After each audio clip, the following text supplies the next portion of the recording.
Loài người, không còn nghi ngờ gì nữa, đó là loài sinh vật thông minh nhất trên trái đất. Có một điều hiển nhiên là chúng ta có mối liên hệ chặt chẽ với loài khỉ hình người. Hàng triệu năm trước chúng ta đã từng có loài khỉ hình người sinh sống ở châu Phi. Vậy điều gì đã xảy ra trên trái đất? Điều gì đã giúp loài khỉ hình người tiến hóa thành con người?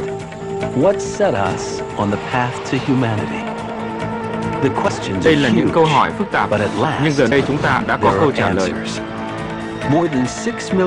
Hơn 6 triệu năm trước, chúng ta đã đi những bước đầu tiên tách khỏi loài khỉ hình người. Chúng ta bắt đầu công việc tìm hiểu về người khôn ngoan. 3 triệu năm trước, chúng ta thấy những sinh vật có bộ não lớn giống tinh tinh hơn là con người.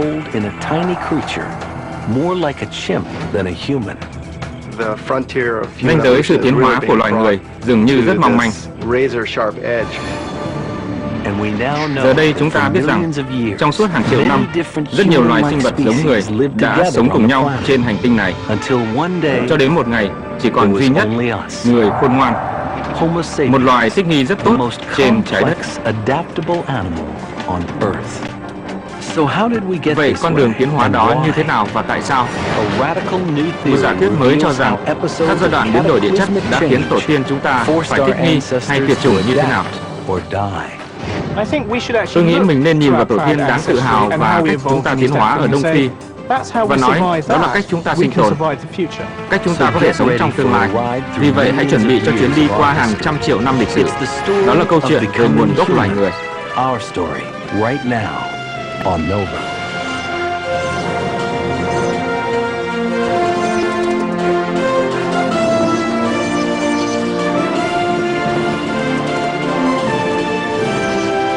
Nguồn gốc loài người.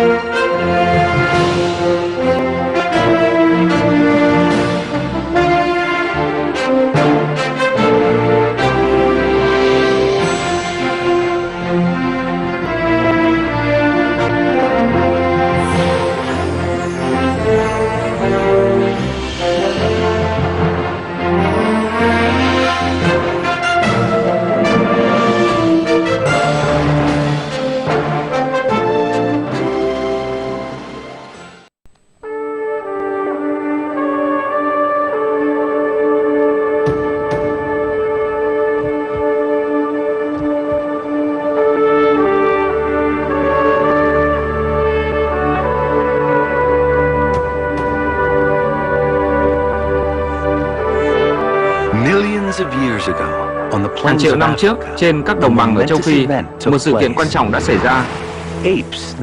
Khỉ hình người từng đi bằng 4 chân đã đứng thẳng đi bằng 2 chân.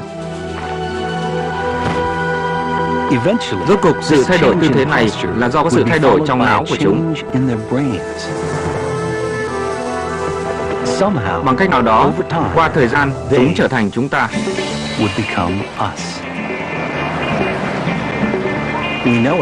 Ta biết điều đó xảy ra, nhưng ta không biết khi nào và tại sao, cho đến tận bây giờ. Ở sa mạc Sahara, một hóa thạch 6 triệu năm tuổi gọi là Tumai có lẽ nắm giữ bí mật về cách chúng ta lần đầu đi thẳng. Chúng ta đang ở chương đầu tiên về sự tiến hóa của loài người. Chúng tôi rất gần với thời kỳ đầu tiên. Những chiếc xương hóa thạch của đứa trẻ 3,5 triệu năm trước đã gợi ý cho chúng ta về sự khởi đầu của suy nghĩ con người. Ta phát hiện ra nhiều loài người khác nhau sống cùng một lúc trên trái đất, và tại sao đã bị tuyệt chủng, chỉ còn lại một loài.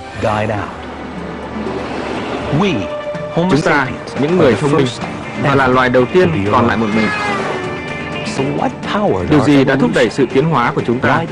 Tại sao chúng ta lại trở thành người? Các nhà khoa học đang sục sạo các vùng hẻo lánh nhất của châu Phi để tìm ra manh mối.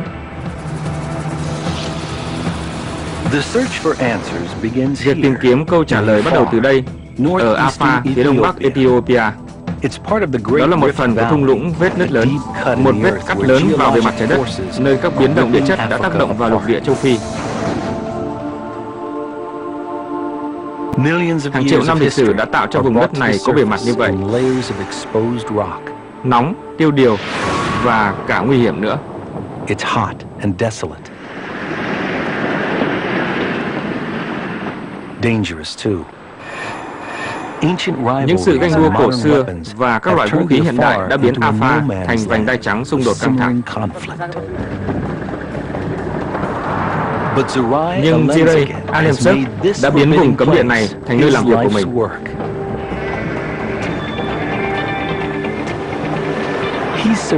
Anh tìm kiếm các di cốt hóa thạch về tổ tiên sớm nhất của con người chúng ta.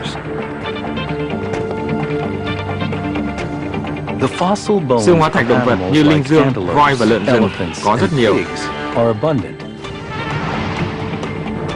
Nhưng hóa thạch của tổ tiên chúng ta thì vô cùng hiếm. Rồi may mắn, Ziray thực hiện cuộc tìm kiếm cả cuộc đời. Cuộc tìm kiếm làm rõ nguồn gốc của chúng ta theo một cách đặc biệt. Chiều hôm đó, chúng tôi quyết định khảo sát sườn đồi này. Thứ đầu tiên mà chúng tôi phát hiện ra là bộ xương gò má của một khuôn mặt. Đó là một khuôn mặt rất nhỏ, chắc là của trẻ sơ sinh, nhưng không phải là của tinh tinh sơ sinh. Ta có thể nói như vậy nhờ hình dáng của nó. Cái sọ được bọc trong sa thạch, như khi Ziray lật nó lại, anh có thể thấy nhiều xương ở bên trong hơn. Mọi thứ bị lèn chặt vào đáy hộp sọ và bị phủ kín bởi khối sa thạch. Manh mối về tuổi của hóa thạch xuất phát từ đặc điểm đặc trưng của phong cảnh vùng đất này với những dải tro núi lửa. Đó là tro núi lửa, có niên đại 3,4 triệu năm.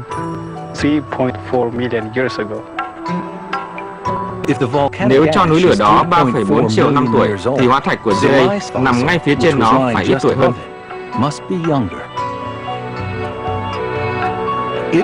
Đó là một đứa trẻ từ buổi đầu tiến hóa của loài người, khoảng 3,3 triệu năm trước.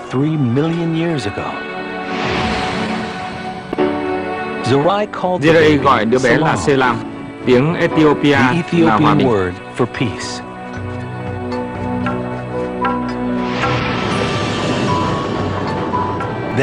Rồi anh bắt đầu điều tra làm sáng tỏ nhiều bí ẩn của nó. Hành trình của đứa bé bắt đầu từ rất lâu trước đây. Hãy hình dung cả một khoảng lịch sử loài người được ghi lại, đưa chúng ta trở về với các kim tự tháp của Ai Cập khoảng 5.000 năm trước.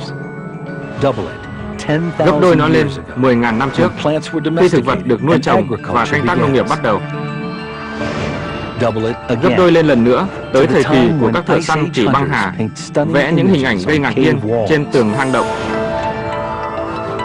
Và tiếp tục gấp đôi, gấp thêm 6 lần nữa, đưa chúng ta trở lại 1,3 triệu năm trước, khi sinh vật đầu tiên trông giống người đi săn trên các đồng bằng ở châu Phi. Rồi tiếp tục ngược dòng thời gian thêm 2 triệu năm nữa, và chúng ta đến thời điểm của Salem, gần 3,3 triệu năm trước.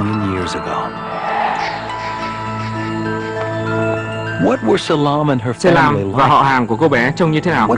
Họ sống trong thế giới kiểu gì? Câu trả lời ẩn sâu trong bộ xương hóa thạch của họ.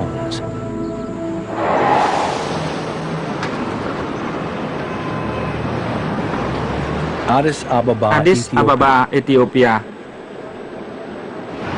quê hương của Ziray. Anh là một người thuộc thế hệ các nhà khoa học mới của châu Phi, cố làm sáng tỏ những bí ẩn về nguồn gốc của loài người. Ziray đã mang hóa thạch quý về bảo tàng quốc gia này. Thách thức lớn đối với anh là gỡ cô bé khỏi nấm mồ của sa thạch mà xương cô bé bị bọc trong đó. Anh nhanh chóng xác định được nhân thân cô bé. Cô bé thuộc loài mà hầu hết các nhà khoa học cho rằng là tổ tiên cổ xưa của chúng ta, Australopithecus afarensis, một sinh vật nhỏ sống vượn đi bằng hai chân. Đây là loài tương tự như Lucy nổi tiếng mà Don Johanson đã tìm ra vào những năm 1970. Lucy vô cùng quan trọng vì cô là một thể hỗn hợp. Cô có các đặc điểm khác nhau của khỉ hình người và người. Tôi nghĩ mẫu vật như Selam và Lucy là rất đặc biệt. Đơn giản là ta có thể nghiên cứu và thấy sự tiến hóa đang phát triển.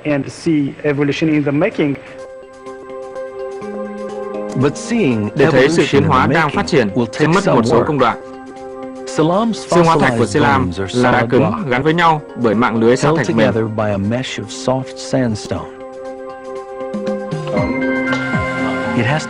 Nó phải được loại bỏ cẩn thận.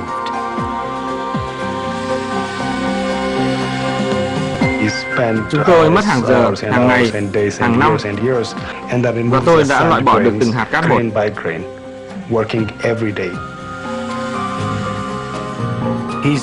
Anh tập trung làm công việc đó suốt 8 năm trời, nhưng sự đền đáp thật đáng kinh ngạc. Nhờ công việc tiến triển, Jerry đã phơi bày được gần như hoàn toàn hộp sọ. Phía bên dưới là xương sống của cô bé cùng với hai xương vai.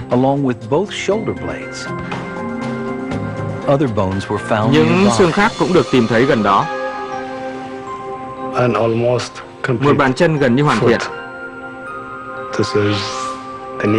Đây là xương bánh chè. Xương chày ở đây. Trước đây chưa từng tìm thấy một bộ xương của đứa trẻ nào đầy đủ như thế. Xương của cô bé nằm gọn trong hộp giày, nhưng nói lên rất nhiều về cuộc đời cô bé. Ví dụ để tìm hiểu xem cô bé chết lúc mấy tuổi, Jerry nhìn vào răng cô bé. Nhưng trong hàm không phải là răng của em bé. Có thể thấy trên phim chụp CT, từ đó có thể biết Selam đã chết năm lên 3 tuổi. From that, we know Salam died at age 3.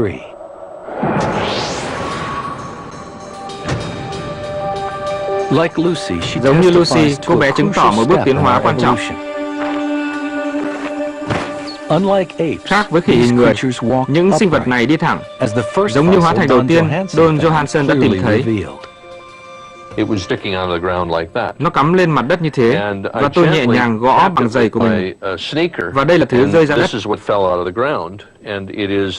Đây là đầu trên của xương chày. Xương bánh chè ở ngay trên này. Ở rất gần hai xương đó, tôi tìm thấy xương này. Khi bạn ghép chúng vào nhau, bạn sẽ thấy chúng khớp với nhau như thế nào. Nó có đủ dấu hiệu của một người đi thẳng. Những xương khác khẳng định Lucy đi bằng hai chân, giống như chúng ta.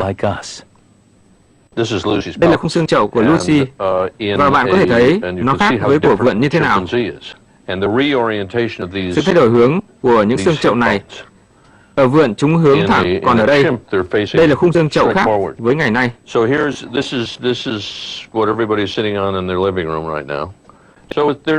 Như vậy chúng không giống nhau, nhưng rõ ràng hai cái này giống nhau hơn hẳn xương chậu của một con khỉ hình người.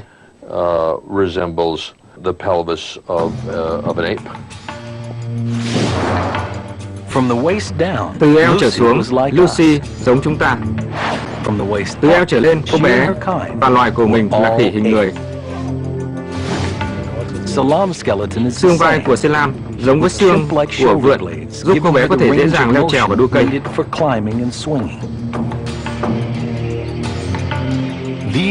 Những sinh vật cổ này hẳn dành nhiều thời gian trên cây. Có lẽ là ngủ trên đó vào ban đêm để tránh kẻ thù, nhưng đi thẳng trên mặt đất vào ban ngày. Chúng có nhà ở hai thế giới. Môi trường sống của chúng như thế nào?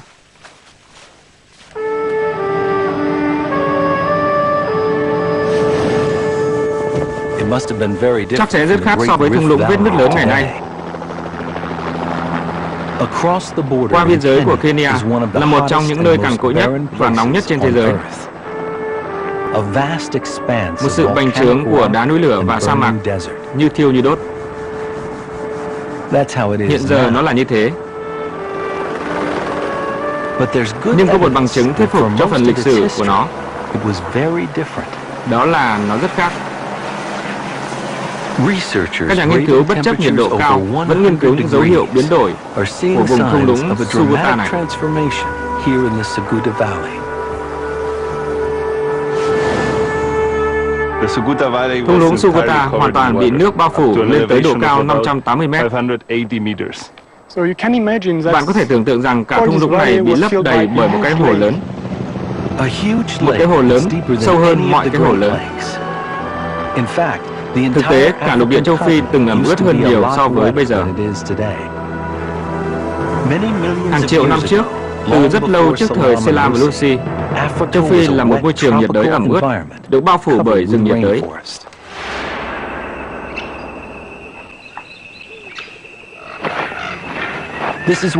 Đây là nơi tổ tiên của Lucy và Selam sinh sống. Trông chúng rất giống với loài vượn.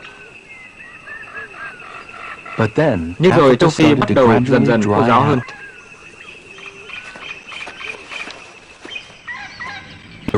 Rừng nhiệt đới bắt đầu thu hẹp.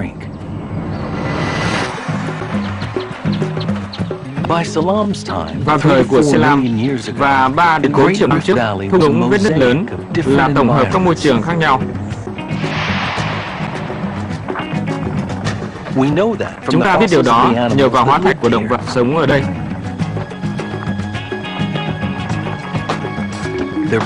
Xương chúng rải rác trên mặt đất. Đây là răng nanh hàm mã, nên có lẽ đây là xương hàm mã. Làm sao có thể tìm thấy một con hàm mã trong môi trường kiểu này nhỉ? Một con linh dương ở đây.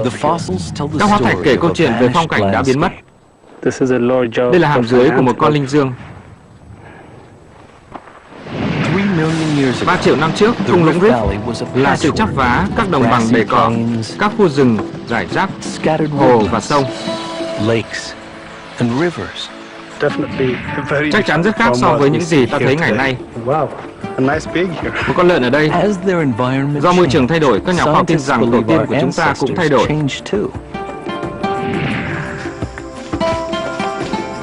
Đó là những sinh vật dành hầu hết thời gian trên cây, giống vượn và đười ươi ngày nay.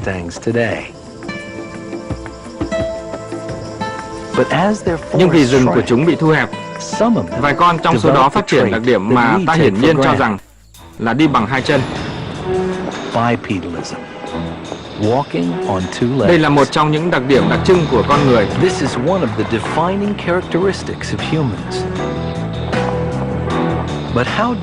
Nhưng làm thế nào vận động bằng hai chân phát triển và tại sao?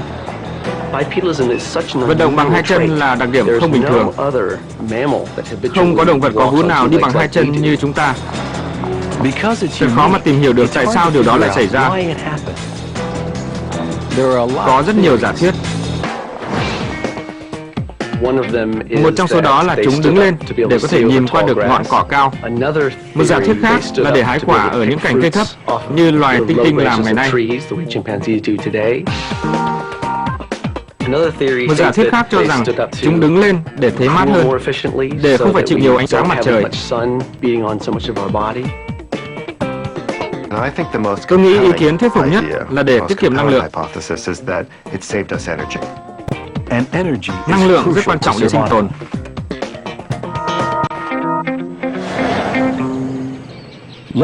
Trở lại rừng rậm, nhà của tổ tiên khỉ hình người cách đây 10 triệu năm.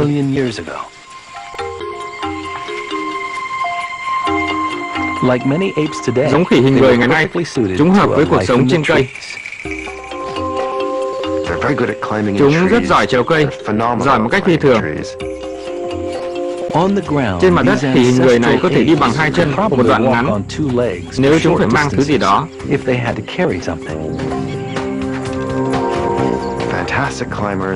Những thợ leo trèo tài năng này có thể đi bộ và chạy rất nhanh, hiệu quả nhưng không kinh tế. Đi bộ rất mệt nhưng chúng không phải đi xa. Nhưng nếu bạn là tinh tinh và chỉ đi bộ từ 2 đến 3 km một ngày thì không có ý nghĩa mấy. Nhưng nhu cầu năng lượng thay đổi khi rừng biến mất. our ape ancestors Tổ had to tiên khỉ walk hình người more. phải đi bộ nhiều hơn. Ví dụ chúng phải đi xa hơn để đi từ khu trái cây này tới khu trái cây khác. Dan Lieberman is an Dan expert Lieberman on là bipedalism. chuyên gia về vận động bằng hai chân. He believes that Ông tin walking rằng on tiến two hóa đi bằng legs hai chân để evolved tiết kiệm năng because lượng. it saved energy. When you compare Khi the bạn so energy sánh sự tiêu thụ consumption năng of lượng giữa humans người to với tinh chimps, tinh thì rõ there's ràng no contest. tinh tinh tiêu tốn năng lượng hơn. A chimp is an energy glutton. Nó tốn năng lượng gấp 4 lần người để đi bộ. Spends an enormous amount of energy, about 4 times as much energy as a human walking. Whether it walks on Dù đi four bằng 4 legs chân hay 2 chân, or tinh two, tinh không thể cạnh tranh với dáng đi của a con người. chimp can't compete with the human gait.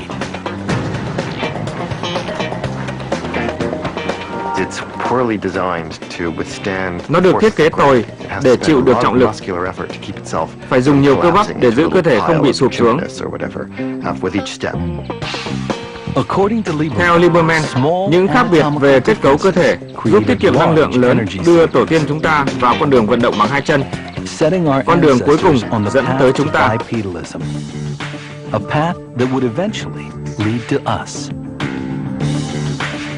But how long did it Nhưng take? phải mất bao lâu? When Lucy's Khi kind loài của were first Lucy discovered, lần đầu được many tìm people thấy, thought they were nhiều the người tưởng đó so-called là missing người link vượn quá độ between apes giữa and loài vượn humans. và con người. But the science of Nhưng khoa học genetics về has gen đã transformed thay đổi our hiểu understanding biết của chúng ta with với a một công nghệ technique called gọi là the đồng hồ phân molecular tử. clock. Today, scientists Ngày nay, can các nhà compare khoa học có thể DNA so sánh from ADN closely của nhiều related loài species có liên hệ gần to gũi find out how để tìm hiểu long chúng they tách khỏi tổ split tiên from chúng a được bao lâu common rồi. ancestor. Đó là một ý tưởng rất đơn giản. Tỷ lệ thay đổi trong chuỗi ADN ở chừng mực nào đó không thay đổi theo thời gian. Đó là một khái niệm phi thường. Vì từ đó, bạn có thể xác định hai loài có chung một tổ tiên. Living forms Các dạng sống tiến hóa because vì đôi lúc ADN tự thay đổi khi nó nhân lên. spontaneously changes as it copies itself. Những thay đổi này xảy ra với tỷ lệ ngẫu nhiên, These changes happen bằng at a cách đếm các khác biệt surprisingly giữa mã regular gen của rate. tinh tinh và người.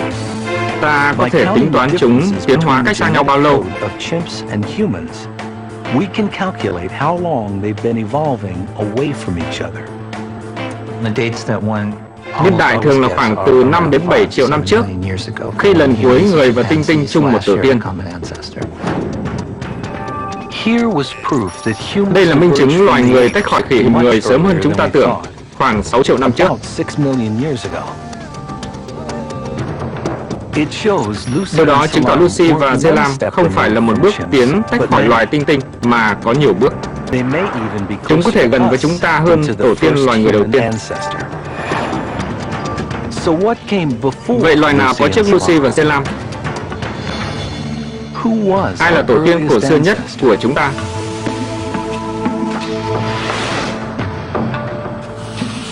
Until the 1990s, Cho đến những năm 1990, vẫn không có ghi chép hóa thạch nào. fossil hunters Những người combed săn hóa East thạch Africa's lùng sục Great tại Rift vùng thung lũng Valley, vết nứt lớn but ở could Đông only Phi, find small nhưng chỉ có thể fragments tìm thấy older những than mảnh 4 xương hóa thạch million nhỏ years. hơn 4 triệu năm tuổi. Then, in 1997, a Năm French 1997, anthropologist nhà called nhân chủng học Michel người Brunet Pháp Michel decided to Brunet look somewhere quyết định else. tìm kiếm ở một nơi khác. Nous avons décidé Chúng tôi quyết định tới châu Phi, nhưng là ở phía Tây, phía Tây của thung lũng vết nứt lớn, 965 km về phía Tây, bên rìa sa mạc Sahara ở phía Bắc Chad. in northern Chad. et c'était Dĩ nhiên, nếu bạn chỉ tới khu vực Đông Phi, bạn sẽ chỉ tìm thấy hóa thạch ở Đông Phi.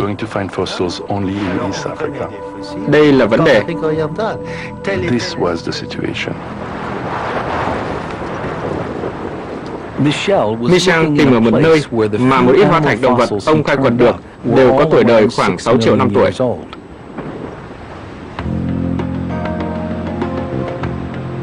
No one expected Không ai mong những hóa inhuman-like thạch giống người fossils to be được tìm found thấy in trong a một layer lớp đất cổ that như thế. ancient. il disait non. And everyone said, Mọi người nói không có there's hóa just thạch ở đó. aren't any fossils there. Michel was Michel not không to nản be chí. deterred.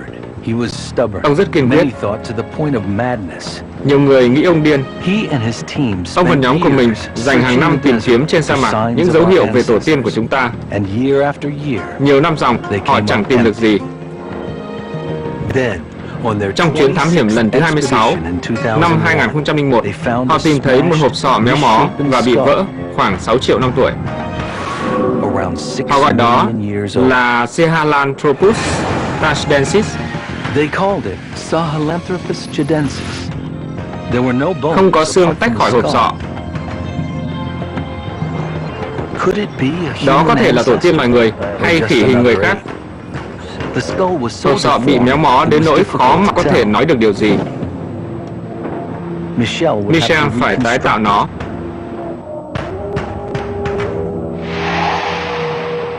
His first step Bước was đầu to tiên take của the ông skull, là đưa hộp sọ now này, nicknamed giờ được đặt tên là to a Tunai, particle accelerator tới máy gia in tốc hạt Grenoble, ở France, Grenoble, Pháp, để dùng máy to chụp use its X-quang ở đó. powerful X-ray scanner.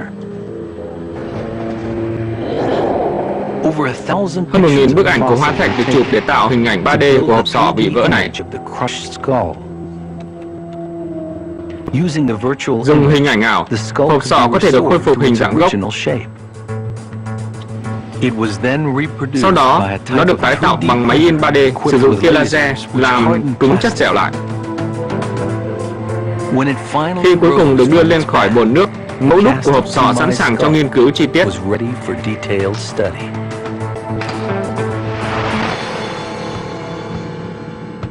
The cast Mẫu đúc allows cho phép Michel Michel to trả answer lời an một câu hỏi quan important trọng rằng question. sinh vật cổ đại này Did đi bằng this 2 chân ancient creature walk on two hàng legs triệu năm trước Lucy millions hoặc of Selam? years before Lucy or Salam? It's how the Đó là skull cách hộp connects sọ to nối the với xương sống, spine that cung cấp provides đầu the mối quan trọng này. biofluid. Và Michel có thể And suy ra Michel could từ hình infer dạng that của hộp from sọ the shape Tumai. of Tumai's skull. If Tumai's skull Nếu hộp was sọ set on Tumai the neck of được an đặt ape that trên cổ walks tinh on tinh all đi bằng 4 fours, chân, his mắt eyes hướng point xuống dưới, downward. như thế không That đúng, can't be right. mà phải là đặt trên xương sống Set của on the động vật 2 upright chân, spine of a body, mắt hướng thẳng phía trước. his eyes point straight ahead. For Michel, Theo this Michel, proved điều này chứng tỏ Tumai đi walked thẳng. upright. Anatomiquement parlant, il a Anatomically Về speaking, phương diện giải he phẫu had mà a nói, receding back nó có hộp skull sọ at lùi the về back. phía sau của sinh vật 2 The chân. back of his skull is not that of a gorilla, gorille. like some people Phần are sau của trying hộp sọ to không say. phải của khỉ đột như No. người ta cố nói, không phải như vậy. All you Những have gì to bạn do phải is làm là look. quan sát. Some scientists Một số nhà khoa học vẫn nghi ngờ liệu Tumai có thực sự là sinh vật đi bằng 2 chân hay không. Nhưng nếu Michel đúng, thì hóa thạch 6 triệu năm tuổi của ông đúng là ứng cử viên sáng giá, là tổ tiên đầu tiên của loài người. Các phát hiện kiểu này làm thay đổi quan niệm của ta về sự tiến hóa ở người. Các nhà khoa học thường có một ý tưởng đơn giản rằng sự phát triển của đồng cỏ buộc tổ tiên của ta rời khỏi rừng cây và trở thành sinh vật 2 chân với kích cỡ não phát triển nhanh chóng.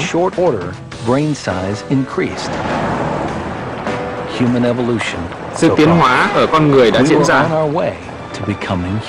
Chúng ta đang trên đường trở thành con người. Ý tưởng đơn giản đó đã thuyết phục trong hơn một thế kỷ.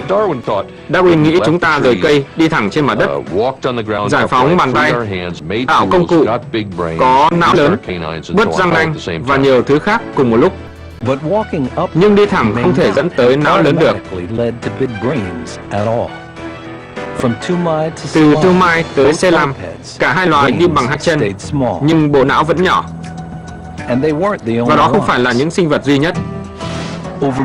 Qua hàng triệu năm, có một số lượng lớn sinh vật đi thẳng với những cái tên phức tạp và bộ não lớn cỡ của tinh tinh như Orion tugenensis. Cả chúng ta đang thấy là thời kỳ nở rộ rất nhiều loài. Chúng có thể hơi khác nhau. Quan trọng là không có sự khác biệt lớn giữa các loài này. Chúng là những sinh vật 2 chân mũi to, não cỡ não tinh tinh. More or less chimp-sized brains. Canyanthropus platypus. Cách sống này, cách thích nghi này kéo dài hàng triệu năm. Khỉ hình người đi bằng 2 chân, não nhỏ cực kỳ thành công. Tranh luận nổi lên giữa các nhà khoa học về việc cuối cùng loài nào tiến hóa thành người. But as a group, Nhưng là một nhóm, chúng phát triển lâu hơn chúng ta khoảng 25 lần.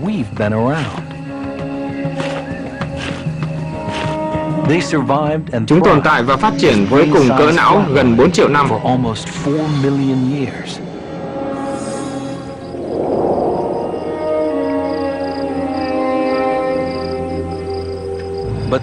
Nhưng điều đó không có nghĩa là không có gì thay đổi. Có bằng chứng chứng tỏ rằng các hạt giống con người đã phát triển ở những sinh vật giống khỉ hình người này. Một khác biệt quan trọng giữa người và tinh tinh là độ dài thời thơ ấu. Nhưng chúng ta biết gì về thời thơ ấu của tổ tiên mình? Ta biết mọi điều về các cá thể trưởng thành, nhưng không biết nhiều về trẻ em. Não tinh tinh sơ sinh phát triển rất sớm. Chúng được hình thành đầy đủ khi 3 tuổi. Ở người, sự phát triển này chậm hơn và mất gần 2 thập kỷ để não của ta phát triển đầy đủ.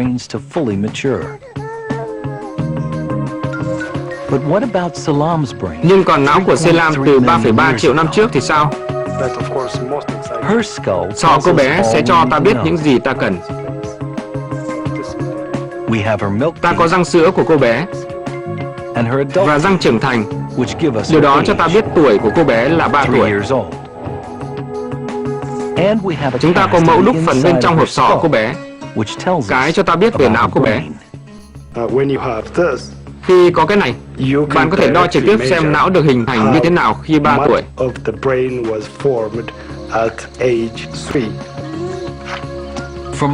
Từ những hóa thạch khác, ta biết não của Selam lớn như não của người trưởng thành thế nào. Ray có thể tính toán não cô bé đã hình thành đến mức nào khi 3 tuổi, khi cô bé chết. Anh biết câu trả lời cho loài tinh tinh. Ở tuổi thứ 3, một con tinh tinh hình thành 90% não. Nhưng não của Selam chỉ bằng 75% cỡ trưởng thành, chứng tỏ nó phát triển chậm hơn.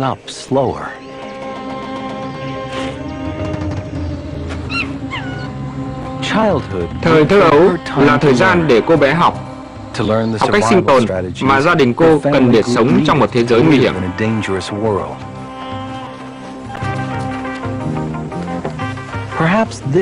Đây là giai đoạn chuẩn bị cho thời thơ ấu dài hơn ở con người.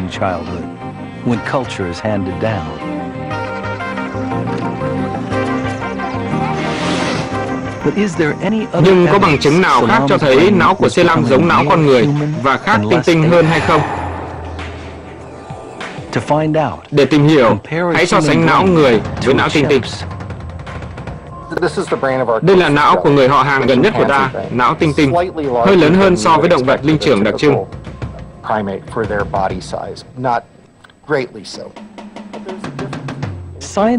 Các nhà khoa học tìm đầu mối sự tiến hóa của não trong các khe và rãnh hẹp trên bề mặt của nó. Một cấu trúc quan trọng được gọi là rãnh lưỡi liềm. Ở tinh tinh cũng như nhiều động vật linh trưởng, có một rãnh sâu lớn ở đây, rãnh lưỡi liềm. Rãnh lưỡi liềm là một rãnh sâu ở não linh trưởng. Nó chia não thành từng phần liên quan đến tầm nhìn, từ phần còn lại của lớp vỏ não, nơi những suy nghĩ phức tạp hơn diễn ra. Não người không có rãnh sâu này, và lớp vỏ ngoài cùng lớn hơn. Những cấu trúc nhìn thấy được thì dịch chuyển ra sau. Vậy Selam có rãnh sâu và lớp vỏ ngoài cùng của tinh tinh, hay có điều gì thay đổi không?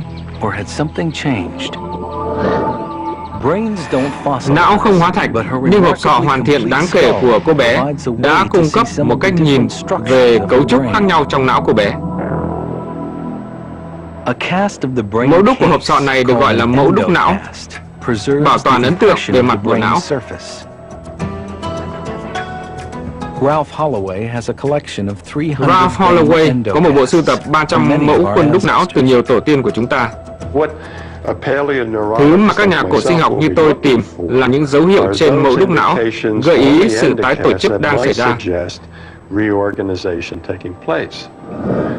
Và đó là lý do những thứ như rãnh lưỡi liềm trở nên quan trọng.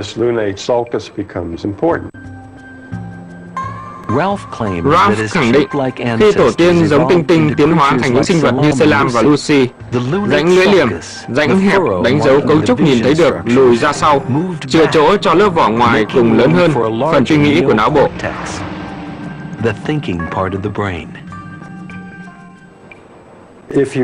Nếu bạn nhìn kỹ, cái mà bạn có ở đây là chỗ lõm có khả năng là rãnh lưỡi liềm. Vì thế, điều đó gợi ý rằng vào thời của Australopithecus, bạn có một con thú đơn giản là thông minh hơn tinh tinh ngày nay.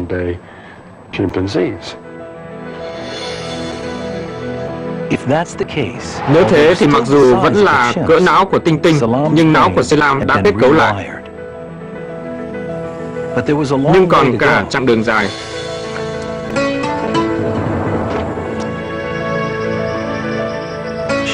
Cô bé và loài của mình vẫn giống khỉ không đuôi.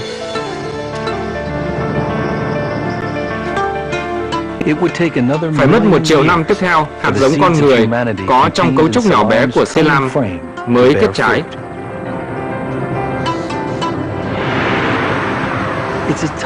Đó là thời kỳ bị bao phủ bởi những bí ẩn. Trong gần nửa triệu năm, ghi chép về hóa thạch vẫn gần như không có gì. Nhưng trong giai đoạn này đã có chuyện xảy ra. Trong những lớp đất 2,5 triệu năm, các nhà khoa học tìm ra một thứ mới. Ta có thể gọi đó là đá, nhưng có người đã tạo hình chúng. Đó là những đồ đá đầu tiên. Cách ta biết đây là công cụ thay vì một hòn đá bị vỡ là nó bị vỡ theo cách rất đặc biệt. Đập vỡ những phần thừa theo hướng này, hướng kia.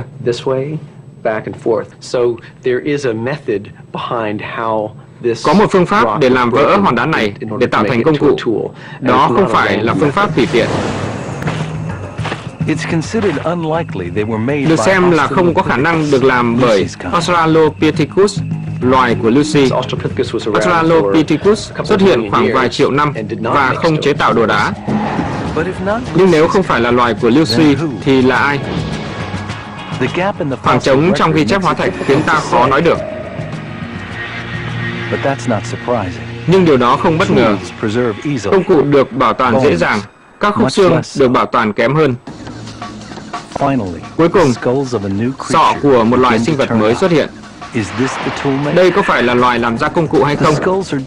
Những sọ này khác với những sọ trước đó. Chúng tiêu biểu cho buổi đầu của kỷ nguyên mới, bắt đầu vào khoảng 2 triệu năm trước. Đây là kỷ nguyên của chúng ta, kỷ nguyên của người thông minh, con người. Những loài chế tạo công cụ bí ẩn. Homo habilis là loài đầu tiên trong số sinh vật mới này. Rõ ràng ta đã có bằng chứng rằng công cụ đã được dùng để đập vỡ xương, để làm mũi tên. Có những vết cắt rõ ràng trên xương rùa, cá sấu, linh dương lớn, thậm chí cả hà mã. Ta biết rằng thịt trở thành phần quan trọng trong chế độ ăn uống của loài Homo habilis. Hóa thạch đầu tiên được gọi là Homo habilis, bao gồm 21 xương bàn tay, có biệt danh là người khéo tay. Chiếc xương nhỏ này là xương phần đầu của ngón cái. Chiếc xương nhỏ đó ở loài Homo habilis rất giống ở người. Chiếc xương lớn này chứng tỏ có một miếng đệm lớn ở ngón tay cái với bề mặt rộng để cầm chắc và chính xác. Với đôi bàn tay mới khéo léo, sinh vật này có thể làm những công cụ tốt hơn. Nhưng trông nó như thế nào? Số ít xương được tìm thấy chỉ ra rằng có một sinh vật thấp hơn ta nhiều, bằng cỡ với loài của Selam và Lucy, Australopithecus, khoảng từ 90 đến 120 cm. Homo habilis vẫn giống tinh tinh theo nhiều cách, nhưng có sự khác biệt quan trọng. Cái ta thấy trong sự tiến hóa của Homo habilis là sự mở rộng kích cỡ não so với loài Australopithecus.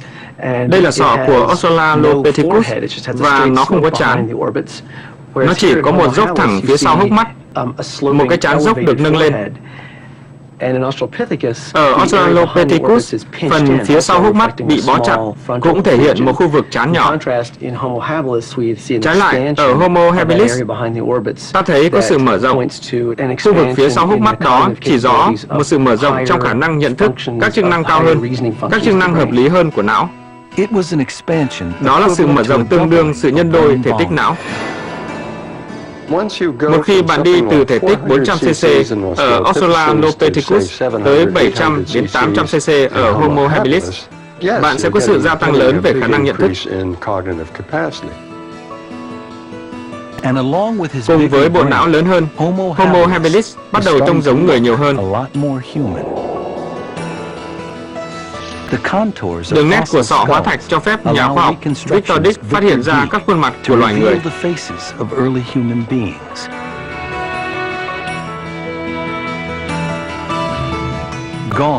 Phần mũi nhô ra của tinh tinh không còn. Ở Homo habilis, mặt người hiện ra.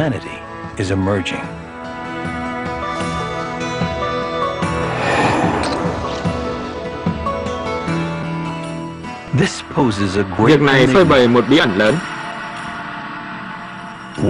Tại sao sau hàng triệu năm không thay đổi kích cỡ não và khả năng trí tuệ đột nhiên tăng lên?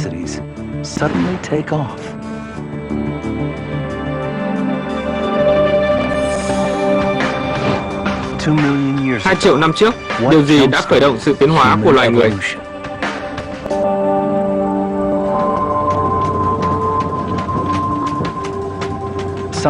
Các nhà khoa học khắp châu Phi đã tìm ra manh mối.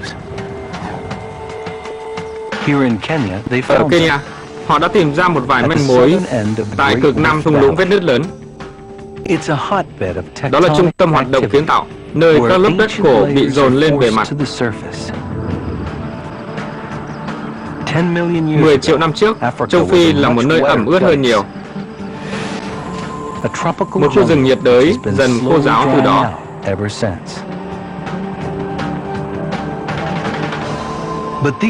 Nhưng những núi đá ở Kenya cho thấy xu hướng dần khô ráo của châu Phi bị ngắt quãng bởi sự biến đổi khí hậu bất thường.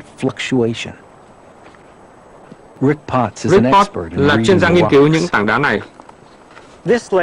Lớp đất này tiêu biểu cho 1.000 năm ổn định môi trường. Nhưng rồi có một đợt phun trào núi lửa bất ngờ. Rồi hồ xuất hiện, có lẽ khoảng 500 năm. Trước khi có đợt hạn hán, và rồi hồ đã trở lại. Trong vài trường hợp ta thấy từng lớp thay đổi môi trường này. Với con mắt điêu luyện, Rick có thể thấy vài lớp từng là lòng hồ. Những lớp khác là cát sa mạc. Có những lớp từ các đợt phun trào núi lửa. Một bức chụp nhanh 1 triệu năm lịch sử khí hậu. Sự quan sát này dẫn ông tới một ý tưởng mới đáng kinh ngạc. Đó là một sự thay đổi nhanh chóng, như là một chất xúc tác cho tiến hóa. Tôi bắt đầu nghĩ rằng có lẽ đó không phải là môi trường đặc biệt của thảo nguyên, một thứ rất quan trọng, mà là xu hướng thay đổi môi trường tự nhiên. Có thể đó là nhu cầu sống sót qua giai đoạn khí hậu thay đổi đột ngột đã khiến cho tổ tiên của chúng ta thích nghi hơn.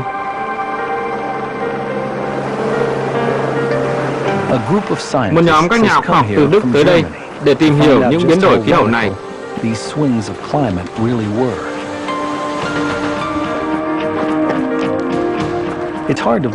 Thật khó tin, nhưng sự hình thành lớp đá này được tạo từ vỏ của loài động vật đơn bào, được gọi là tảo cát.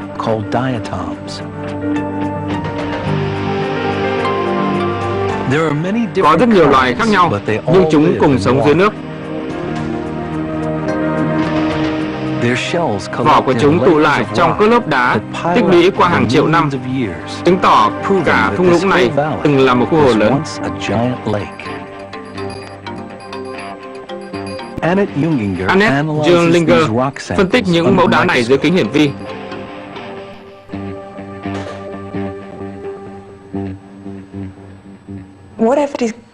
Thứ tôi tìm ra là những lớp trắng có chứa một loại tảo cát đặc biệt, chỉ có ở hồ sâu. deep lakes.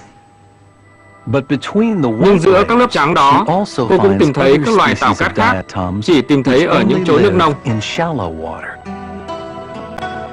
It means that Điều in đó this có nghĩa là ở spot, chỗ a này, massive lake một hồ lớn đã xuất hiện và and biến mất, disappeared rồi lại and xuất hiện nhiều lần.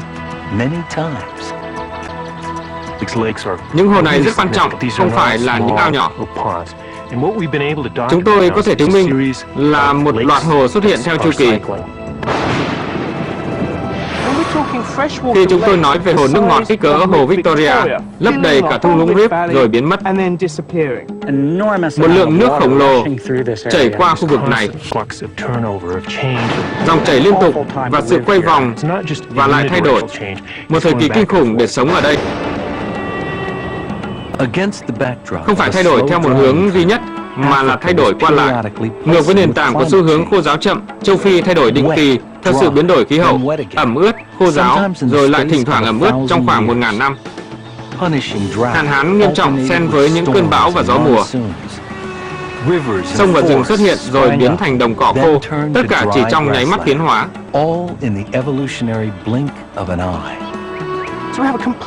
Chúng tôi thay đổi hoàn toàn ý kiến từ việc khô chậm này tới sự thay đổi đáng kinh ngạc giữa ẩm ướt và khô ráo. Tổ tiên chúng ta đã phải chịu hậu quả gì? Những giai đoạn thời tiết bất ổn này có phải là chìa khóa cho sự hiểu biết về bước nhảy tiến hóa từ khỉ hình người đi bằng hai chân tới loài tạo công cụ có bộ não lớn hơn, loài Homo habilis không? Để biết điều đó, các nhà khoa học cần những ghi chép chi tiết quay trở lại quá khứ xa hơn tảo cát. Quay lại thời kỳ Homo habilis tiến hóa khoảng 2 triệu năm trước. Chỉ có thể tìm thấy ở một nơi, đó là đại dương. Các lớp trầm tích dưới đại dương kể lại một câu chuyện từ hàng triệu năm trước. Chúng phải được khoan từ đáy đại dương.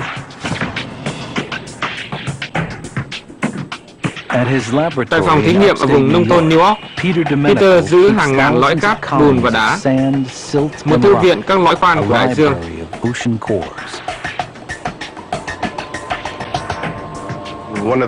Một trong những đặc điểm hấp dẫn về trầm tích của đại dương là chúng tích tụ rất chậm, nhưng dần dần và liên tục qua thời gian. Mỗi lõi khoan dài 90 cm nắm giữ những ghi chép về quá khứ. Hiện giờ những lớp trầm tích của quá khứ đang nằm dưới đáy biển. Các chuyên gia có thể phát hiện ra các lớp khác biệt. Lớp cát dày là những giai đoạn khô hạn khi bụi dễ bị gió cuốn đi.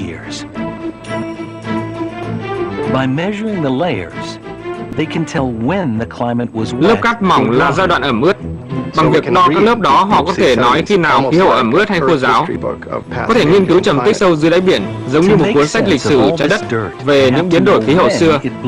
Để làm cho chỗ bụi này có ý nghĩa, họ phải xác định niên đại. Cách xác định niên đại là nhờ vào xác định niên đại vỏ sinh vật biển chìm xuống dưới đáy cùng thời gian đó. Việc này cho biết về niên đại. Trong khi đó, phân tích khác cho biết về khí hậu. Peter viết cuốn nhật ký về khí hậu rất chi tiết và so sánh nó với hình cung lớn về sự tiến hóa của loài người. Với 3 triệu năm giữa Thu Mai và Silam, khi kích cỡ não không thay đổi, khí hậu châu Phi ổn định, khô hơn một chút.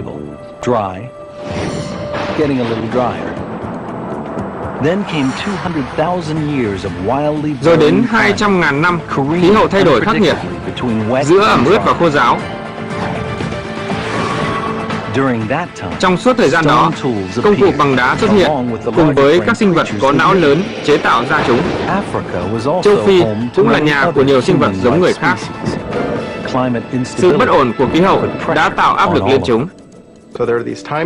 Có những thời kỳ khí hậu châu Phi rất bất ổn, nên sinh vật nào sống ở đó vào thời điểm đó đều phải thích ứng với những biến đổi khí hậu khắc nghiệt. Những loài không thể thích ứng đã chết, như loài của Silam và Lucy. Những loài giải quyết vấn đề tốt hơn như Homo habilis sống sót.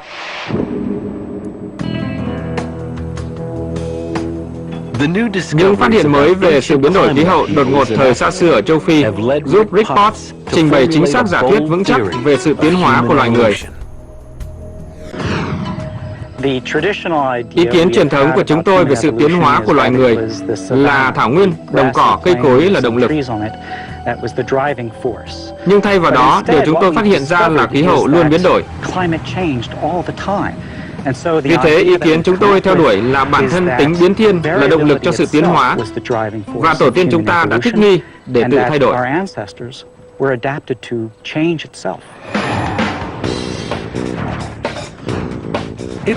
Đó là một ý kiến đơn giản nhưng mang tính cách mạng.